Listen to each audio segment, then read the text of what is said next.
Hello students, this is Android competitive classes और Android competitive classes में आप सबका स्वागत करती हूँ। आई होप कि आपने लास्ट सारी क्लासेस अपनी जो है वो कंप्लीट कर ली होंगी। तो सेल बायोलॉजी वाला चैप्टर जो हम पढ़ रहे थे वो हमारा कंप्लीट हो गया है और आज से हम एक नए टॉपिक की शुरुआत कर रहे हैं। और नए टॉपिक का नाम क्या है? जैसे आपको सिलेबस तो पता ही होगा कि सिलेबस में आपका जो दूसरा टॉपिक था वो क्या था? Digestive system. क्या था वो? Digestive system. तो आज हम हमारे दूसरे टॉपिक की शुरुआत करेंगे और वो टॉपिक है आपका डाइजेस्टिव सिस्टम। हिंदी में इसको कहते हैं पाचन तंत्र। ठीक है भाई, तो ये हमारा सेंटर का लोगो है। ठीक है, तो याद रखो थोड़ा सा। ये हमारा एक बैच है जिसका नाम क्या है? जिसका नाम है मिशन सफलता बैच। ये तो आप सबको पता ही है और हम लोग आप लोगों के लिए मेहनत कर रहे हैं भाई। तो आपका भी हमारी मेहनत में साथ में योगदान होना चाहिए। जब तक आप लोग हमारे लिए मेहनत नहीं करेंगे, हमारे साथ मेहनत नहीं करेंगे, जब तक तो एग्ज़ाम क्लियर होगा नहीं। ठीक है भाई, तो सारे बच्चे मेहनत करें और सारे बच्चे ध्यान से सुनो। मेरी क्लास होती है सुबह 11 से 12। ठीक है, 11 से 12 आपकी साइंस की क्लास होती है। ऐसे ही आपका सारी क्लासेस का डेली का एक प्रॉपर शेड्यूल है। ठीक है, इसमें हम आप लोगों के क्या कराएंगे? इसमें हम आप लोगों को 60 डेज़ का हमने एक प्लान लिया है। 60 डेज़ का प्लान किसके लिए लिया है? एसएससी जीडी के लिए। तो एसएससी जीडी के लिए हम आपको 60 डेज़ में पूरा अच्छे से प्रिपेयर कर देंगे, तो टेंशन लेने वाली तो कोई बात ही नहीं है। ठीक है भाई, ये हमारा बैच है मिशन सफलता बैच और आज का हमारा डे है वो है डे 6। ठीक है भाई, तो ध्यान रखो सारी क्लासेस टाइम पे लो। आज हमारी 6ठी क्लास है, इससे पहले 5 क्लासेस हो चुकी है। तो मेक श्योर कि सारे बच्चे अपना 6 क्लास पे तब आए जब पहली वाली क्लासेस आप सारी जो है वो कंप्लीट करके आए। ठीक है भाई, ये आज का हमारा टॉपिक है और आज का हमारा टॉपिक क्या है? आज का हमारा टॉपिक है डाइजेस्टिव सिस्टम। आज का हमारा क्या टॉपिक है? आज का हमारा टॉपिक है डाइजेस्टिव सिस्टम। डाइजेस्टिव सिस्टम, और डाइजेस्टिव सिस्टम को हिंदी में क्या कहते हैं? हिंदी में कहते हैं पाचन तंत्र। हिंदी में क्या कहते हैं? हिंदी में कहते हैं पाचन तंत्र। तो आज का ये हमारा टॉपिक रहेगा और इसी टॉपिक को हम बहुत अच्छे से पढ़ेंगे। तो मैंने साथ साथ आपके लिए सारे डायग्राम्स डलवाए हुए हैं। डायग्राम से क्या होगा कि आपको चीज़ें समझने में बहुत ज़्यादा हेल्प मिलेगी। ठीक है भाई, तो ये आज का हमारा पहला क्वेश्चन है, क्वेश्चन नंबर 1। ये आज का हमारा पहला क्वेश्चन है, question number 1। Which food requires a longer small intestine to digest food? ऐसा कौन सा फूड है, ऐसा कौन सा खाना है जिसको एक बहुत बड़ी छोटी आंत की ज़रूरत पड़ती है? जिसको एक बहुत बड़ी छोटी आंत की ज़रूरत पड़ती है। तो देखो भाई, लैम्ब, ये क्या हो गया? आपका मांस हो गया। तो इसके लिए तो ऐसा कुछ नहीं है, हम लोगों की सबकी नॉर्मली होती है बहुत बड़ी, ऐसे स्मॉल इंटेस्टाइन तो होती नहीं है कि इसको खाने के लिए तो बहुत बड़ी जिसके पास है वही इसको खा सकता है, तो ऐसा नहीं है। तो लैम्ब, एग्स और चिकन, ये तीनों चीज़ें तो हम लोग खाते हैं। ये तीनों चीज़ें हम लोग क्या करते हैं? हम लोग बेसिकली खाते हैं, आराम से खाते हैं और सब लोग इसको डाइजेस्ट कर लेते हैं। तो ऐसा नहीं है कि ये चीज़ें खाने के लिए आपको एक बड़ी छोटी आंत या बड़ी एक स्मॉल इंटेस्टाइन की ज़रूरत है। तो आपका ऑप्शन नंबर क्या हो गया? Option number C. Option number C is the right answer. Option number C is the right answer. Option number C बिल्कुल करेक्ट है, यानी कि घास।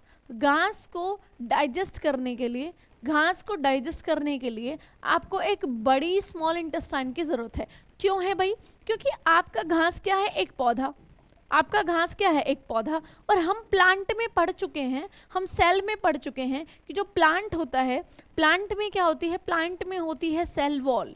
और ये सेल वॉल जो है, ये सेल वॉल किसकी बनी होती है? ये सेल वॉल बनी होती है सेलुलोज की। ये सेल वॉल किसकी बनी होती है? सेल वॉल बनी होती है सेलुलोज की। सेल्यूलोज की। तो सेल्यूलोज को पचाने के लिए, सेल्यूलोज को पचाने के लिए आपको क्या चाहिए? सेल्यूलोज को पचाने के लिए आपको चाहिए एक बड़ी सी स्मॉल इंटेस्टाइन। एक बड़ी सी स्मॉल इंटेस्टाइन, हमें एक बड़ी सी स्मॉल इंटेस्टाइन चाहिए। ठीक है, अब देखो ये जो डायग्राम है इसमें हमारी ये स्मॉल इंटेस्टाइन है, लेकिन ये एक नॉर्मल स्मॉल इंटेस्टाइन है। ये एक नॉर्मल स्मॉल इंटेस्टाइन है, लेकिन आप कभी भी अगर किसी एनिमल का स्मॉल इंटेस्टाइन निकाल के देखेंगे ना, तो एनिमल की स्मॉल इंटेस्टाइन कैसी होती है? एनिमल की स्मॉल इंटेस्टाइन होती है बहुत बड़ी। एनिमल की स्मॉल इंटेस्टाइन कैसी होती है? एनिमल की स्मॉल इंटेस्टाइन बिग होती है, बिग। और एनिमल की स्मॉल इंटेस्टाइन बिग क्यों होती है? क्योंकि वो क्या खाते हैं, वो खाते हैं प्लांट्स, यानी कि वो खाते हैं पौधे। तो पौधों को पचाने के लिए, पौधों को बहुत अच्छे से पचाने के लिए एनिमल्स की स्मॉल इंटेस्टाइन बड़ी होती है, यानी कि, और आपके जो ह्यूमंस हैं, ह्यूमंस वो तो आपको पता ही है, अब पका के भोजन खाते हैं, तो धीरे धीरे बॉडी में चेंजेस आए, तो अब हमारी स्मॉल इंटेस्टाइन कैसी है, अब हमारी स्मॉल इंटेस्टाइन स्मॉल है, मतलब वैसे स्मॉल नहीं है, वैसे तो बहुत लंबी है, कई मीटर की होती है, लेकिन एज कंपैरिजन टू एनिमल्स, जो घास खाने वाले एनिमल्स होते हैं, उनके कंपैरिजन में हमारी स्मॉल इंटेस्टाइन बहुत छोटी है। ठीक है भाई, क्वेश्चन क्लियर है? ये देखो, ये इसका आंसर है, सॉल्यूशन है इसका। ग्रास हैज सेलुलोज, मैंने आपको बता दिया कि घास क्या है, घास एक पौधा है, एक प्लांट है, और प्लांट की जो सेल वॉल होती है वो किससे बनी होती है, प्लांट की सेल वॉल आपकी बनी होती है सेलुलोज से। तो सेलुलोज को पचाने के लिए क्या चाहिए, एक बड़ी स्मॉल इंटेस्टाइन चाहिए। क्यों? क्योंकि takes a long time to digest, क्योंकि सेलुलोज जो है वो पचने में एक लंबा समय लेता है। अब हमारे जो स्मॉल इंटेस्टाइन है उसमें खाना रुकता नहीं है, उसमें खाना रुकता नहीं है। इसमें क्या होगा कि यहाँ से ऐसे खाने ने अगर ऐसे एंटर किया है, ऐसे एंटर अगर खाने ने एक यहाँ से ऐसे एंटर किया है, तो इसमें ऐसे फूड, इसमें देखो यहाँ से अगर खाने ने एंटर किया है तो इसमें ऐसे फूड ना ऐसे घूमता रहेगा, ऐसे घूमता रहेगा नलियों में, ऐसे नलियों में घूमता रहेगा, और फाइनली जो है वो लार्ज इंटेस्टाइन में एंटर कर जाएगा। लेकिन यहाँ पे खाना रुकता नहीं है, खाना रुकता नहीं है, तो खाने को स्मॉल इंटेस्टाइन में पड़ा पड़ा एक लंबा समय हो जाए, इसीलिए हमें क्या चाहिए, एक बड़ी स्मॉल इंटेस्टाइन चाहिए। और बड़ी स्मॉल इंटेस्टाइन किस में होती है, एनिमल्स में होती है, और क्यों होती है, सेलुलोज को पचाने के लिए होती है। क्लियर है भाई, क्लियर है ना? देखो इसमें आगे और क्या लिखा हुआ है, इसमें आगे लिखा हुआ है, so it requires longer intestine in organism to digest meat, lamb, chicken etcetera is easy to digest, क्योंकि हम ह्यूमंस भी खाते हैं। अब उसमें तो ऐसा कुछ है नहीं कि अलग से आपको एक स्मॉल इंटेस्टाइन या एक बड़ी स्मॉल इंटेस्टाइन की जरूरत है। ठीक है भाई, it requires as a short intestine, जो कि हमारे पास है, ठीक है, to digest the function of the long intestine absorbing water and electrolytes, producing and absorbing vitamins and forming and propelling faces towards the rectum for elimination। यानी कि ये सारी चीज़ें जो है, ये सारी चीज़ें एलिमिनेट कर करके और भेजने का काम और एब्जॉर्व करने का काम, एक्स्ट्रा फूड को एब्जॉर्व करने का काम कौन करता है, स्मॉल इंटेस्टाइन करती है। अच्छा चलो मैं आपको एक एग्जाम्पल देती हूँ आपको इस चीज़ का। आपने देखा होगा कि जो गाय होती है, गाय है या भैंस है, वो एक साथ में बहुत सारा चारा खा लेती है। मतलब ऐसा नहीं है कि वो साथ में चबा चबा के ऐसे चारा खा रही है, नहीं, बिल्कुल भी नहीं। वो स्टार्टिंग में जब चारा खाती है तो वो स्वेल ऑफ करती है, निगलती है, ऐसे निगल गई, फिर और निगल गई, फिर और मुंह डाला और निगल गई, और मुंह डाला तो और निगल गई, ऐसे करके वो खाना खाती है, ऐसे करके वो फूड खाती है। अब बाद में तुमने देखा होगा कि बाद में वो बैठ के नीचे अपना मुंह चलाती रहती है, जिसको हम बेसिक लैंग्वेज में बोलते हैं जुगाली करना, है ना, जुगाली करना। तो वो बाद में बैठ के क्या करती है, जुगाली करती रहती है। अब वो जुगाली जब करती है तो उस टाइम पे वो क्या करती है कि जो फूड उसने स्टोरेज किया है, जो वाटर उसने एब्जॉर्व किया अपने स्मॉल इंटेस्टाइन में, जो एक्स्ट्रा वाटर और फूड उसने एब्जॉर्व करके रख लिया है, वो उसको डाइजेस्ट कर रही होती है उस टाइम पे जुगाली करके। समझ में आ रहा है भाई? अब देखो हम ह्यूमंस तो जुगाली करते नहीं है, लेकिन एनिमल्स जो घास खाने वाले होते हैं, आपने देखा होगा वो हमेशा जुगाली करते रहते हैं। खाना खाने के बाद मतलब हमेशा उनका मुंह ऐसा चलता रहता है। तो वो मुंह क्यों चलता है उनका? डाइजेस्ट करने के लिए, फूड को डाइजेस्ट करने के लिए उनका मुंह चलता है।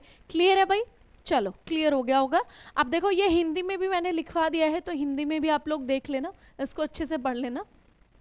ठीक है भाई, नेक्स्ट क्वेश्चन पे चलते हैं। ये है हमारा क्वेश्चन नंबर 2। क्वेश्चन नंबर 2 देखो, हमारे बैच में ऐसा बिल्कुल भी नहीं है कि मैं आपको सिर्फ क्वेश्चन कराती रहूँगी, आंसर बताती रहूँगी, क्वेश्चन कराती रहूँगी, आंसर बताती रहूँगी। उस चीज़ का कोई फ़ायदा नहीं है। आपको क्वेश्चन तो कहीं भी मिल जाएंगे, आपको क्वेश्चन के साथ चाहिए एक्सप्लेनेशन, और एक्सप्लेनेशन वो वाली चाहिए जो बुक में लिखी हुई है, वो नहीं। एक्सप्लेनेशन आप लोगों को वो चाहिए जिससे आपकी उस टॉपिक से रिलेटेड सारी इन्फॉर्मेशंस कवर हो जाए, सारी इन्फॉर्मेशंस आप जान सको, ऐसी इन्फॉर्मेशन आपको चाहिए, और वो टॉपिक आपको एकदम माइंड में ऐसे सेट हो जाए। ठीक है, क्लियर हो जाए वो टॉपिक। तो इसीलिए तो हमारा जो मेरा बैच रहेगा, जो साइंस का आपका पढ़ाने का तरीका रहेगा वो ऐसा ही रहेगा, ठीक है भाई। और सारे टीचर्स आपके लिए बहुत मेहनत कर रहे हैं, तो प्लीज़ प्लीज़ प्लीज़ अप्रिशिएट करो, लाइक करो, सब्सक्राइब करो, कमेंट करो, ठीक है भाई, ताकि चैनल आगे ग्रो कर सके और हम आप लोगों से जुड़े रहें, ठीक है। और हमें और बहुत सारे लोग जो अभी नहीं जानते हैं, अभी नया नया है, तो बहुत सारे जो और लोग आएंगे, फील्ड में आएंगे या फिर पढ़ना शुरू करेंगे या ऑनलाइन क्लासेस ढूंढेंगे, तो हम उन बच्चों से जुड़ पाएँ। तो उसके लिए आपकी हेल्प चाहिए भाई, तो प्लीज़ अप्रिशिएट करो चीज़ों को, आगे आप अपना फॉरवर्ड करते रहो, लाइक करो एंड सब्सक्राइब करो, ठीक है भाई। चलो अब ये क्वेश्चन देखते हैं, which of the following is not a function of calcium in our body, कि हमारी बॉडी में जो है वो कैल्शियम का कौन सा फंक्शन नहीं है, कैल्शियम का कौन सा फंक्शन नहीं है, ये पूछा है। ध्यान से सुनो, it plays an important role in blood clotting, ये तो हमें पता ही है कि जब हमारी ब्लड क्लॉटिंग होती है, जब हमारी ब्लड क्लॉटिंग होती है, ब्लड क्लॉटिंग का मतलब क्या है, ब्लड क्लॉटिंग का मतलब मैं आपको समझाती हूँ। ब्लड क्लॉटिंग का मतलब है रक्त का थक्का बनना, रक्त का थक्का, रक्त का थक्का। अब इसका मतलब क्या है, इसका मतलब ये है कि मान लिया कि मेरा ये हाथ है और मैं कुछ काम कर रही थी, कुछ भी काम कर रही थी, और मुझे यहाँ पे ऐसे लग गया कट, तो यहाँ पे जैसे ही मुझे कट लगेगा ना, तो मुझे ब्लीडिंग स्टार्ट हो जाएगी, तो मुझे यहाँ पे जैसे ही कट लगेगा ब्लीडिंग स्टार्ट हो जाएगी। अब आपने देखा होगा, नोटिस किया होगा कि अगर हमें कहीं भी कट लग जाता है तो 2 या 3 मिनट बाद, अगर किसी को बहुत बड़ा कट लग गया तो 5 मिनट बाद, अगर किसी को बहुत ज़्यादा चोट लग गई है तो डॉक्टर के पास वो जाएगा, वो कुछ ऐसा मतलब लगाएगा चोट पे, तो वहाँ से जो है वो ब्लड निकलना बंद हो जाता है। जब आपके कटे हुए जख्म में से ब्लड निकलना बंद हो जाए और वहाँ पे आपको ब्लड ऐसे जमा जमा ऐसे टाइट टाइट दिखे, इसका मतलब ये है कि वहाँ पे रक्त का थक्का बन गया है, मतलब वहाँ पे हो गई है ब्लड क्लॉटिंग। और इसी ब्लड क्लॉटिंग में कौन हेल्प करता है, इसी ब्लड क्लॉटिंग में हेल्प करता है आपका कैल्शियम। इसी ब्लड क्लॉटिंग में कौन हेल्प करता है, इसी ब्लड क्लॉटिंग में आपका हेल्प करता है कैल्शियम। अब देखो ध्यान से सुनो, मैं आपको कुछ पॉइंट्स लिखवा रही हूँ यहाँ पे इंपॉर्टेंट, वो लो आप पॉइंट्स नोट कर लेना बेशक। ब्लड क्लॉटिंग में क्या क्या चीज़ें हेल्प करती है, तो सबसे पहले तो हमने पढ़ ही लिया है कि ब्लड क्लॉटिंग में जो पहली चीज़ हेल्प करती है वो करती है कैल्शियम। फिर हमारे पास ब्लड में 2 प्रोटीन्स होते हैं जिनको ब्लड प्रोटीन्स कहते हैं, जिनको क्या कहते हैं, ब्लड प्रोटीन्स कहते हैं, और जिनका नाम क्या है, जिनका नाम है fibrinogen, fibrinogen, fibrinogen and prothrombin, prothrombin, prothrombin. Fibrinogen, prothrombin क्या है, ये है आपके ब्लड प्रोटीन्स, ये हैं आपके ब्लड प्रोटीन्स। और ये जो ब्लड प्रोटीन्स हैं ये आपके हेल्प करते हैं किसमें, ब्लड क्लॉटिंग में, ये आपके ब्लड क्लॉटिंग में हेल्प करते हैं, रक्त का थक्का बनने में हेल्प करते हैं। फिर तीसरी चीज़ हमारी क्या करती है हेल्प इसमें, तीसरी चीज़ हमारी करती है विटामिन के, विटामिन के भी ब्लड क्लॉटिंग में हेल्प करता है। फिर नेक्स्ट चीज़ हमारी क्या हेल्प करती है, नेक्स्ट चीज़ हमारी हेल्प करती है प्लेटलेट्स, नेक्स्ट चीज़ हमारी क्या करती है, प्लेटलेट्स। प्लेटलेट्स क्या है, प्लेटलेट्स आपका पार्ट है किसका, ब्लड का पार्ट है, प्लेटलेट्स आपका ब्लड का पार्ट है। आपका जो ब्लड है उसमें 3 चीज़ें होती हैं, उसमें 3 चीज़ें होती हैं। पहली चीज़ होती है आपकी प्लाज्मा, पहली चीज़ क्या होती है, प्लाज्मा, प्लाज्मा में क्या है, पानी है और आपके प्रोटीन्स हैं। दूसरी चीज़ आपकी होती है आरबीसीज, दूसरी चीज़ आपकी क्या होती है, आरबीसीज और आपकी डब्ल्यूबीसीज यानी कि आपकी कॉर्पसस। और तीसरी चीज़ आपकी क्या होती है, तीसरी चीज़ आपकी होती है प्लेटलेट्स। तो प्लेटलेट्स भी आपकी बहुत हेल्प करती हैं किसमें, ब्लड क्लॉटिंग में, ठीक है भाई। तो देखो ऐसे एक्स्ट्रा इन्फॉर्मेशन लेते हुए हम सारे क्वेश्चंस को कवर करेंगे, ठीक है भाई। तो ऑप्शन नंबर ए, इसमें इसने क्या पूछा है, इसने नोट पूछा है, नहीं है, तो ये ऑप्शन नंबर ए तो हो ही नहीं सकता है, मतलब ये गलत हो गया, क्योंकि कैल्शियम तो ब्लड क्लॉटिंग में हेल्प करता है, ठीक है। नेक्स्ट ऑप्शन पढ़ते हैं, it helps the digestive system, तो हमारा ऑप्शन ये सेकंड ही है, पर हम आगे भी पढ़ लेते हैं, ठीक है। आंसर तो हमारा सेकंड ही आएगा, option number B, option number B is the right answer, क्योंकि डाइजेशन में कैल्शियम कुछ भी हेल्प नहीं करता, डाइजेशन में इसका रोल ही नहीं है, ठीक है। पर फिर भी हम आगे वाले अपने ऑप्शंस और पढ़ लेते हैं। It is associated with healthy bones and teeth. अब ये तो तुम्हें पता ही है कि हमारे जो दांत बने होते हैं, हमारी जो बोन्स बनी होती हैं, हड्डियाँ बनी होती हैं, वो कैल्शियम की बनी होती है, उसमें कैल्शियम और फॉस्फोरस होता है। और जो हमारे दांत हैं वो कैल्शियम के बने होते हैं, और उसमें ऊपर वाली लेयर किसकी बनी होती है, ऊपर वाली लेयर उसमें इनेमल की बनी होती है। और इनेमल के बारे में हम एक बहुत फेमस बात पढ़ते हैं कि enamel is the hardest and brightest substance of our body, मतलब जो इनेमल है वो हमारे शरीर का सबसे कठोर, सबसे कठोर और सबसे चमकीला पदार्थ होता है। मतलब हमारी पूरी बॉडी में जितने भी सब्सटेंसेस है उसमें सबसे हार्डेस्ट, सबसे कठोर और सबसे चमकता हुआ जो सब्सटेंस है, जो पदार्थ है, वो आपका इनेमल है। ठीक है, और इनेमल क्या होता है, जैसे ये आपका टीथ है, ये आपका अंदर से बना हुआ कैल्शियम का, ठीक है, और इसके ऊपर ना एक ऐसे लेयर होती है, सबसे ऊपर वाली लेयर, सबसे ऊपर वाली लेयर, ये जो सबसे ऊपर वाली लेयर है, जो आप बाहर जैसे टीथ अपने देखते हो, तो ये सबसे बाहर वाली जो कवरिंग होगी ये इनेमल होगी। और आप लोग ये सोचो कि ये सबसे हार्डेस्ट सब्सटेंस है, फिर भी आप लोग इसको गला देते हो, मतलब फिर भी लोगों के दांत खराब होते हैं। क्यों होते हैं? क्योंकि आप लोग ध्यान नहीं रखते। तो थोड़ा सा अपनी माउथ की हाइजीन का ध्यान रखा करो, ठीक है, ब्रश करनी ज़रूरी है भाई, ठीक है, स्मेल्स गुड करना होना ज़रूरी है। तो ये क्वेश्चन आपका हो गया है, हिंदी में आप पढ़ लेना। रक्त का थक्का ब्लड क्लॉटिंग को बोला जाता है, यह रक्त के जमने में हेल्प करता है, बिल्कुल सही बात है। यह स्वस्थ हड्डियों और दांतों से जुड़ा होता है, बिल्कुल सही बात है। और देखो तीसरा, यह मांसपेशियों को सिकुड़ने में मदद करता है, तो बिल्कुल सही है, ये भी सही है। It helps muscles to contract, हमारी मसल्स क्या करती हैं? Contraction relaxation, contraction relaxation, contraction relaxation किस किस वजह से करती हैं? ब्लड को फ्लो करने के लिए। जैसे ब्लड को एकदम से जैसे ब्लड को अपने अंदर भरना है, तो ऐसे कर दिया रिलैक्सेशन, ब्लड भर गया, फिर एकदम से ऐसे कॉन्ट्रैक्शन, ब्लड आगे फ्लो हो गया। जैसे एकदम से फिर से ब्लड को अपने अंदर भरना है, तो ऐसा रिलैक्सेशन, और ब्लड को जैसे एकदम से आगे फ्लो कराना है, तो ऐसे कॉन्ट्रैक्शन। तो ब्लड मसल्स के कॉन्ट्रैक्शन में कौन हेल्प करता है? आपका कैल्शियम। तो ऑप्शन नंबर बी इसका बिल्कुल सही आंसर है, ऑप्शन नंबर बी, क्योंकि डाइजेशन में आपका कैल्शियम जो है वो कोई भी हेल्प नहीं करता है। ठीक है भाई, तो option number B is the right answer, option number B is the right answer. ठीक है भाई, आई होप आपको क्लियर हो गया होगा। नेक्स्ट क्वेश्चन पे चलते हैं। ये देखो, where are villi present in the human alimentary canal? Villi, villi देखो बहुत मतलब एक मज़ेदार सा नाम है, विली विली, ठीक है। तो विली विली किस में होती हैं आपकी? तो मैं पहले आपको इसका कॉन्सेप्ट बताती हूँ कि विली विलीज कहाँ होती हैं। देखो, सबसे पहले जो हमारा फूड है, सबसे पहले हमारा फूड जो है वो ओइसोफेगस से आएगा। ओइसोफेगस से फूड आएगा आपका स्टमक में, ओइसोफेगस से फूड कहाँ आएगा? स्टमक में। अब स्टमक के यहाँ वाले एरिया में आपका लीवर है, और यहाँ क्या है? यहाँ है आपका पेनक्रियास, यहाँ क्या है? आपका पेनक्रियास। ये मोटी मोटी स्टोरी बता रही हूँ, पहले इस मोटी मोटी स्टोरी को एक बार सुन लेते हैं ध्यान से। ये कलर आपको विजिबल नहीं हो रहा, रुको मैं दूसरा रंग ले लेती हूँ, रंगीन रंगीन करके पढ़ेंगे, मज़ा आएगा। देखो,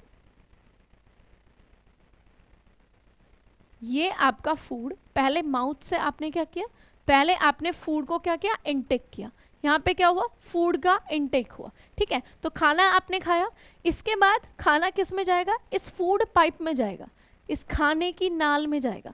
खाने की नाल में फूड जाएगा, उसके बाद नीचे फिर खाना कहाँ जाएगा? नीचे खाना चला जाएगा आपका स्टमक में। अब स्टमक के यहीं पे आपको दो और आपके बॉडी पार्ट्स मिलेंगे, आपके डाइजेस्टिव पार्ट्स मिलेंगे, जिसको क्या कहेंगे? लीवर कहेंगे। और ये पत्ते जैसे शेप का जो है ये क्या है? लीवर। और ये पत्ती जैसी शेप का क्या है? ये है पेनक्रियास। अब देखो, यहाँ फूड आपका स्टमक में आ चुका है, स्टमक के यहाँ पे लीवर है, और यहाँ पे आपका पत्ते जैसे शेप का क्या है? पेनक्रियास है। अब यहाँ नीचे क्या होगा? यहाँ नीचे एक तो होगी आपकी लार्ज इंटेस्टाइन, क्या होगी? लार्ज इंटेस्टाइन होगी, और एक आपकी होगी स्मॉल इंटेस्टाइन, स्मॉल इंटेस्टाइन। तो देखो, स्मॉल इंटेस्टाइन का क्या सिस्टम रहता है कि स्मॉल इंटेस्टाइन की ये वाली पाइप, देखो ये यहाँ से फूड सीधा ऐसे आएगा स्मॉल इंटेस्टाइन में। और स्मॉल इंटेस्टाइन क्या है? एक बहुत बड़ी ऐसे पाइप है, एक नाली है, जो हमारी हेड पंप की नाली होती है ना, वैसी एक फंसी सी नाली है। और यहाँ से फूड फिर आपका लार्ज इंटेस्टाइन में एंटर कर जाता है। मैं आपको फूड का एंट्रेंस बताती हूँ। फूड कहाँ से आएगा? सबसे पहले हम इनटेक करेंगे, खाएंगे, उसके बाद ओइसोफेगस में यानी कि फूड पाइप में आ जाएगा। फूड पाइप से आपका फूड आएगा स्टमक में। स्टमक का ये वाला लास्ट पार्ट है, ये देखो, ये वाला स्टमक का लास्ट पार्ट है। और ये लास्ट वाले पार्ट से यहाँ से आपकी क्या हो जाती है शुरू? यहाँ से आपकी स्मॉल इंटेस्टाइन शुरू हो जाती है, ऐसा ही मैंने इसको लिखा है। और स्मॉल इंटेस्टाइन ये जो शुरू होती है, देखो ये यहाँ आ रही है, और यहाँ पाइप से फिर स्मॉल इंटेस्टाइन में ऐसे फूड ऐसे घूमता रहता है, बहुत ऐसे घूमता है।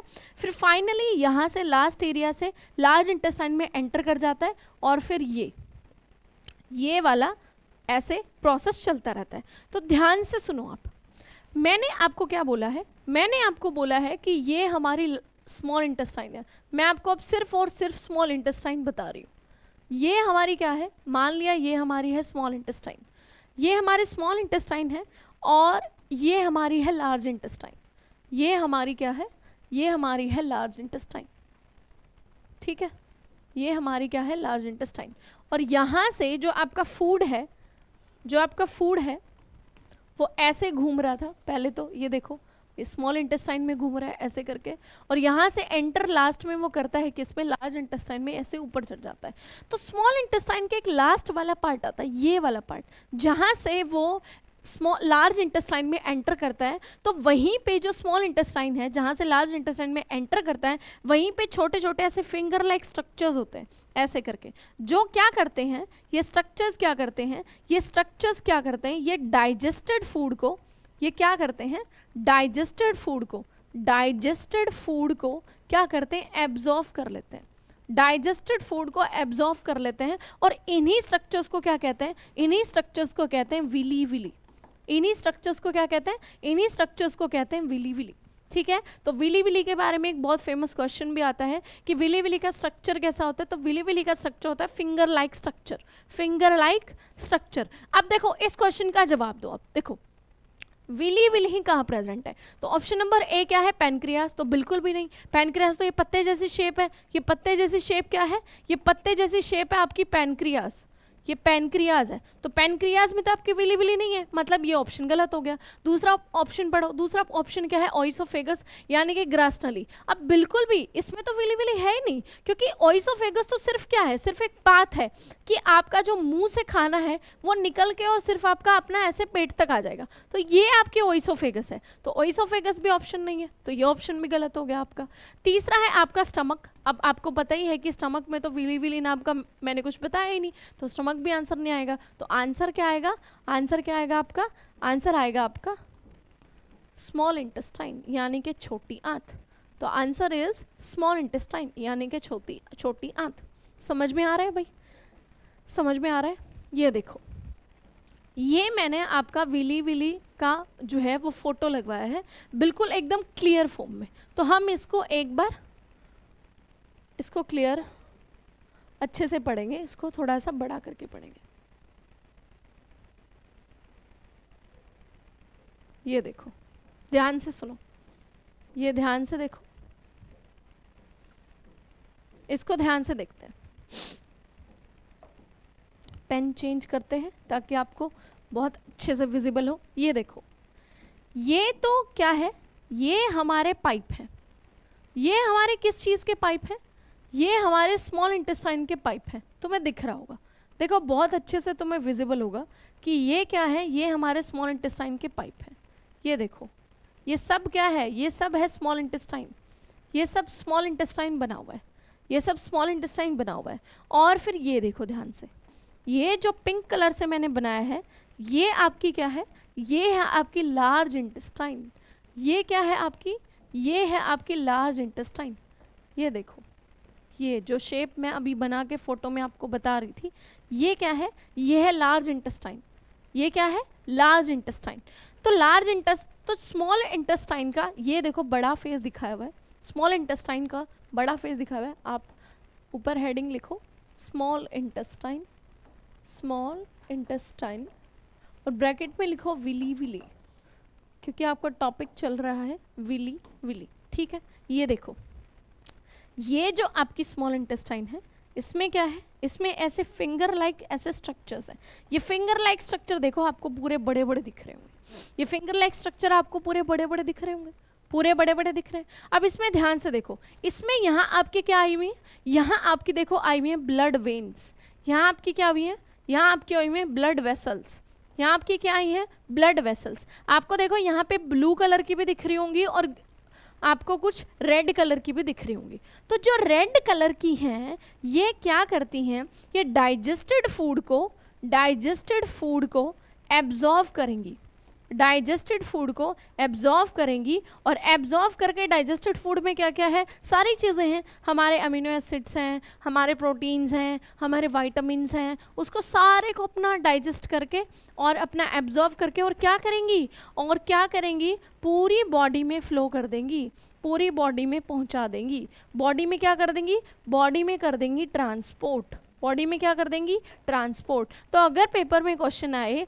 कि पूरी बॉडी में डाइजेस्टेड फूड को ट्रांसपोर्ट करने का काम कौन करता है, तो आंसर इज ब्लड वेसल्स। और किस बॉडी के थ्रू करता है, किस ऑर्गन के थ्रू करता है, तो आंसर इज विली विलीज। और अगर विली विली ऑप्शन में ना आए तो स्मॉल इंटेस्टाइन ऑप्शन में आएगा। क्लियर है भाई, क्लियर है। अब इसको छोटा कर लेते हैं और इसकी पढ़ते हैं हम अपनी इंफॉर्मेशन। एक मिनट,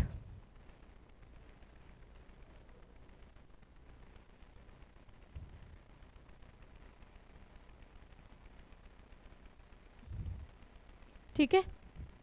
ये देखो, ये इसकी इंफॉर्मेशन है, आपको ये क्लियर हो गया होगा। इसको रब कर देते हैं और ये सारी पीडीएफ आपको एज इट इज़ मिल जाएगी। तो आपको कुछ भी ऐसे लिखने की नीड नहीं है, ठीक है, कुछ भी ऐसे लिखने की ज़रूरत नहीं है। ये देखो, ये आपकी विली विली आपको दिख रही होंगी, ऐसे ऐसे ऐसे ऐसे ऐसे ऐसे। यहाँ पे आप इन्फॉर्मेशन ऐड कर सकते हो कि विली विली जो है, विली विली का स्ट्रक्चर कैसा होता है। तो विली विली स्ट्रक्चर होता है, पेपर में जो पूछा जाता है इसको कहते हैं finger like structure, finger like structure, finger like structure. और हिंदी में क्या कहते हैं, हिंदी में कहते हैं अंगुली नुमा संरचना, अंगुली नुमा संरचना, संरचना, ठीक है भाई। तो याद रहेगा, विली विली का स्ट्रक्चर पेपर में पूछा जाता है, स्ट्रक्चर कैसा है, अंगुली नुमा संरचना।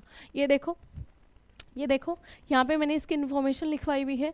Willie villi are small finger like projections found inside the inner walls of the small intestine. तो स्मॉल इंटेस्टाइन को अगर आप अंदर से काटेंगे तो इनर वॉल्स के अंदर ये दिखेंगी। जैसे मैंने आपको समझा दिया कि ये आपकी स्मॉल इंटेस्टाइन का एक पार्ट है, पाइप है, मतलब पाइप है, स्मॉल इंटेस्टाइन एक पाइप है, और उसके अंदर ऐसे करके अंदर की तरफ ऐसे करके फिंगर लाइक स्ट्रक्चर्स बने हुए। तो ये क्या है, ये इनर वॉल की तरफ आपका स्ट्रक्चर्स मिलेगा, ठीक है भाई। They increase the surface area, मतलब अपने आप को एकदम से ऐसे फुला लेती हैं, ऐसे एक्सपेंड कर लेते हैं अपने एरिया को, और जितना हो सके डाइजेस्टेड फूड को अपने अंदर ले लेती हैं। और फिर जो आपकी ब्लड वेसल्स होती हैं वो क्या करती हैं, डाइजेस्टेड फूड को पूरी बॉडी में ट्रांसपोर्ट कर देती है या सर्कुलेट कर देती है, और बॉडी के जिस पार्ट को जिस चीज़ की ज़रूरत होगी वो अपना उससे ग्रैब कर लेगा, ठीक है भाई। तो ऐसे करके ये पूरा चलता है।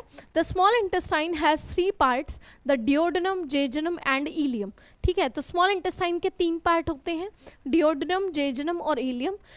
सबसे इंपॉर्टेंट इसमें आपका डिओडेनम आता है, क्योंकि डिओडेनम से आपका लीवर और पेनक्रियास जुड़ा होता है। तो जो लीवर आपका बाइल जूस छोड़ता है और जो पेनक्रियास पेनक्रेटिक जूस छोड़ता है, वो दोनों आपके आके डिओडेनम में मिलते हैं, डिओडेनम में मिलते हैं। तो वहाँ से फूड का प्रॉपर डाइजेशन शुरू होता है, मतलब जिसको मेन डाइजेशन कहते हैं, हैवी डाइजेशन जिसको कहते हैं, ठीक है। और जेजुनम तक तो ऐसे ही फूड सेम घूमता रहता है। और इलियम फेमस किस लिए है, इलियम इंपॉर्टेंट किस लिए है, क्योंकि इलियम वाले पार्ट में ही आपकी मिलती है विली विलीज।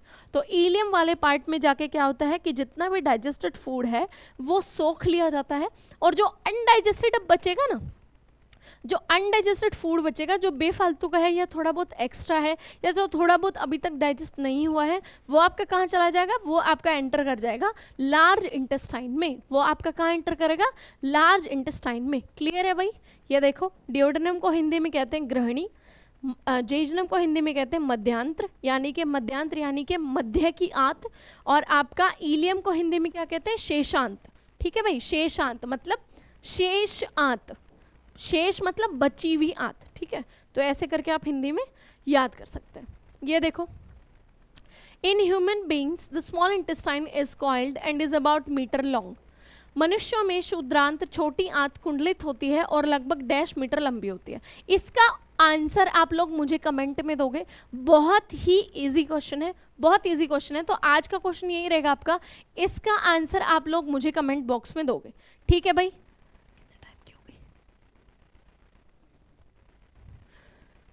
इसका आंसर आप लोग मुझे कमेंट बॉक्स में देना। हम अपने नेक्स्ट क्वेश्चन पे चलते हैं। Metabolic reactions in our body are carried out by, हमारी बॉडी में जितने भी मेटाबॉलिक रिएक्शंस होते हैं वो कौन कैरी करता है या वो किसकी देख रेख में किए जाते हैं। अब जिन बच्चों ने मुझसे ऑफलाइन पढ़ा हुआ है ना, वो तो इस क्वेश्चन का जवाब मतलब ऐसे आंख बंद करके दे देंगे, क्योंकि मैंने उनको इतना डिटेल में पढ़ाया है, इतना डिटेल में पढ़ाया है कि बहुत डिटेल में, मतलब कि आप ये लगा लो कि मैंने उनको कोई मतलब ये चैप्टर मैंने उनको इतना डिटेल में बताया है कि अगर वो एनडीए का पेपर देने भी चले गए ना तो भी कोई क्वेश्चन नहीं छूटेगा, चाहे आप यूपीएससी में बैठ जाओ, एनडीए क्यों, चाहे आप यूपीएससी के पेपर में बैठ जाओ, लेकिन यहाँ से क्वेश्चन आपका छूटेगा नहीं। तो इसका आंसर जो मेरे स्टूडेंट्स होंगे वो बहुत आराम से दे देंगे। आंसर इज आपका answer is proteins, answer is proteins. ठीक है, इसका आंसर देखो मैंने इधर भी लगा देती हूँ। इसका आंसर मैंने, इसका सॉल्यूशन मैंने इसका बहुत अच्छे से डलवाया हुआ है। सॉल्यूशन क्या है? Metabolism is the chemical reaction in the body cells that change food into energy. मतलब हमारी बॉडी में जो मेटाबॉलिक रिएक्शन है वो क्या है? वो ये है कि जो हम खाना खाते हैं, देखो सबसे पहले क्या होगा, मैं आपको एक प्रोसेस समझाती हूँ, बहुत बेसिक सा प्रोसेस में आपको। इसको क्या हो गया भाई, इरेजर काम क्यों नहीं कर रहा? देखो मैं आपको एक बहुत बेसिक सा प्रोसेस समझाती हूँ। बेसिक प्रोसेस क्या है, ध्यान से सुनो। ये एक स्टोरी है, ये एक स्टोरी है, मतलब बहुत एक इजी सी स्टोरी है। स्टोरी ध्यान से सुनो। स्टोरी ये है कि सबसे पहले क्या होता है, सबसे पहले हमारी बॉडी में क्या होता है, हमारी बॉडी में होगा डाइजेस्टिव सिस्टम।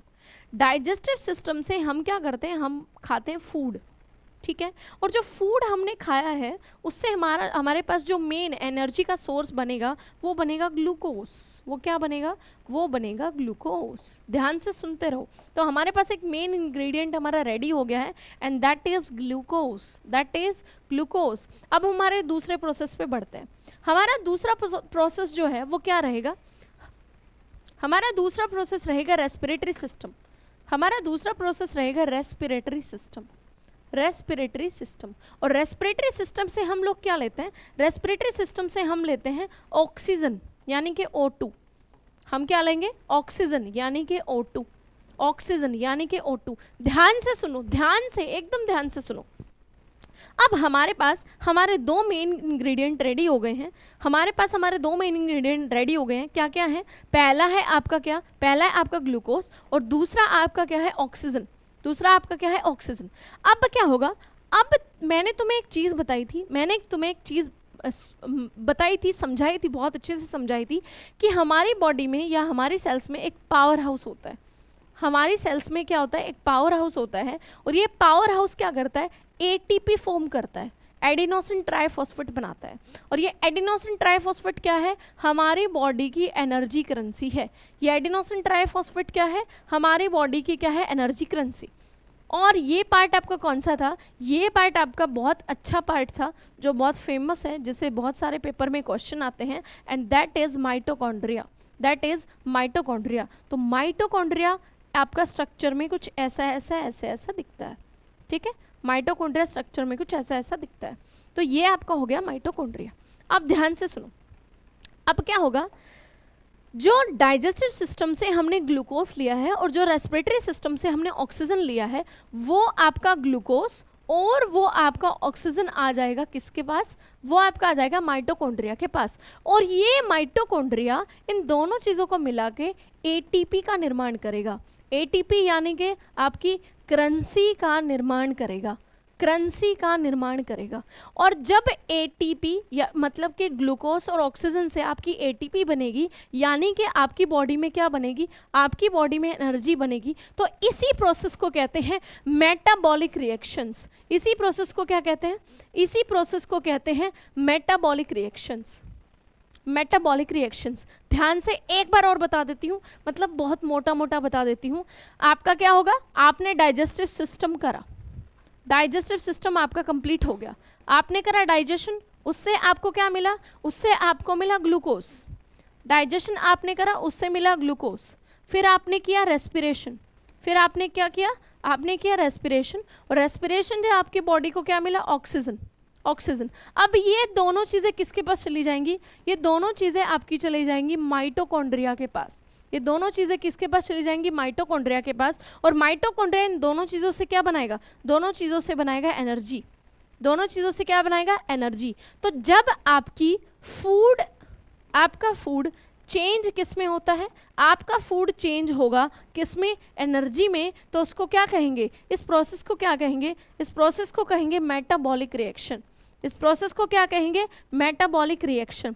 और जो चीज़ मेटाबॉलिक रिएक्शन में हेल्प करती है, जो चीज़ मेटाबॉलिक रिएक्शन में हेल्प करती है वो क्या है आपके? वो है आपके प्रोटीन्स। वो क्या है? वो है आपके प्रोटीन। तो आपके जो प्रोटीन्स आप लेते हो, प्रोटीन जो खाते हो, वो मेटाबॉलिक रिएक्शन में हेल्प करता है। इस प्रोसेस को क्या कहते हैं? इस प्रोसेस को कहते हैं मेटाबॉलिज्म, यानी कि उपापचय, यानी कि उपापचय। ठीक है। और ये है क्या? ये है क्या? एक केमिकल रिएक्शन है, क्योंकि फूड आपका किस में चेंज हो गया? एक एनर्जी में चेंज हो गया। तो जब एनर्जी चेंज हो गई तो केमिकल रिएक्शन हो गया। क्लियर है भाई? क्लियर है ना? मेरे हिसाब से आपको ये सारी चीज़ें बहुत अच्छे से समझ में आ गई होंगी। ठीक है भाई? ठीक है। तो आज के लिए हम इतना ही रखते हैं, आज के लिए हम इतना ही रखते हैं। बाकी क्वेश्चंस हम नेक्स्ट क्लास में करेंगे। देखो, जो क्लास में पढ़ा रही हूँ ना, उतना बहुत डिसेंट तरीके से और बहुत अपना टाइम टेबल के हिसाब से अपनी चीज़ें क्लियर करते चलो। आपको किसी भी टॉपिक में कोई भी दिक्कत नहीं आएगी। जो क्वेश्चंस के बाद मैं एक्सप्लेनेशन आपको करा रही हूँ ना, एक्सप्लेनेशन जो करा रही हूँ उसमें मैं कुछ भी नहीं छोड़ रही। ट्रस्ट मी, एक बार तो आपको विश्वास करना पड़ेगा, एक बार तो आपको विश्वास टीचर पे करना पड़ेगा। जब तक आप टीचर पे विश्वास नहीं करोगे ना, आप अपना मतलब बेस्ट नहीं दे पाओगे।